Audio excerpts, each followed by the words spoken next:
didee koo garaani hangam fagaatullee karaani na hiddiite summii jaalalaani boqannaa siif dhabdee koo sammuuni siifin hima onnee kootirraa waadaa siif gaaleen diigu ardhaa miilaan deemee fagaachuu malaa jibban beeytu onnee jaalalaa namnis waan fedhee haa odeessu jaalala siif qabuun xiqqeessu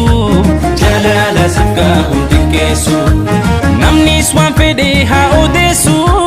jaalala siif qabuun xiqqeessu jaalala siif qabuun xiqqeessu sumaaf na daawwatti onneeni yaa habiibti narraan fagaatini fagaatini hoggayyuu ani siifin aada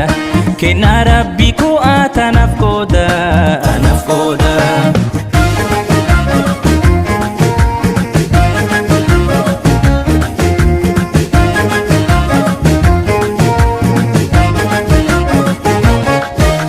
asin booda ormaa akkan laalle jaalala kee homtuu si madaalle hangan jiru lubbuun addunyaarra siifan kenna yeroo kan komaara ansif seene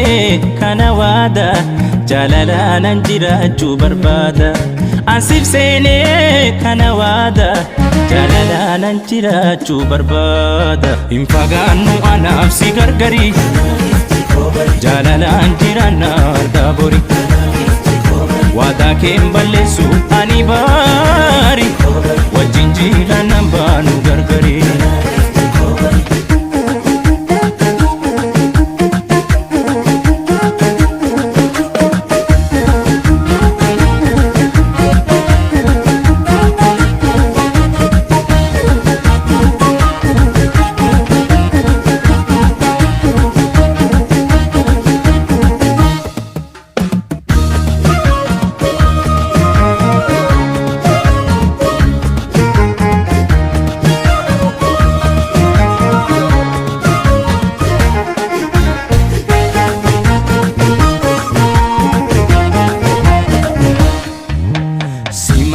didee koo garaani hangam fagaatullee karaani na hiddiite summii jaalalaani boqannaa siif dhabdee koo sammuuni siifin hima onnee kootirraa waadaa siif gaaleen diigu ardhaa miilaan deemee fagaachuu malaa jibban beeytu onnee jaalalaa namnis waan fedhee haa odeessu jaalala siif qabuun xiqqeessu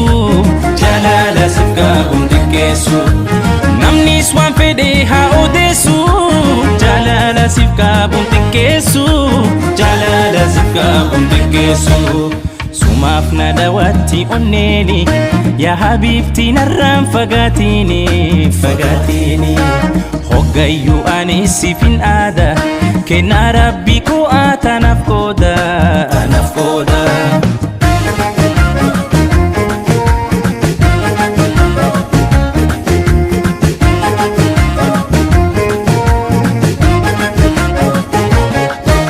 mararsiitu too haadha kiloole gaara nyaattu akkaasin bojoolee waan ofiitoo lubbuu hidda dhiiga waada waan hin qabnu maaltu diiga ansif seene kana waada jaalala nan jiraachuu barbaada ansif seene kana waada jaalala nan jiraachuu barbaada hin fagaannu anaaf si gargari jaalalaan jiraanna ardaa bori waadaa keen balleessu ani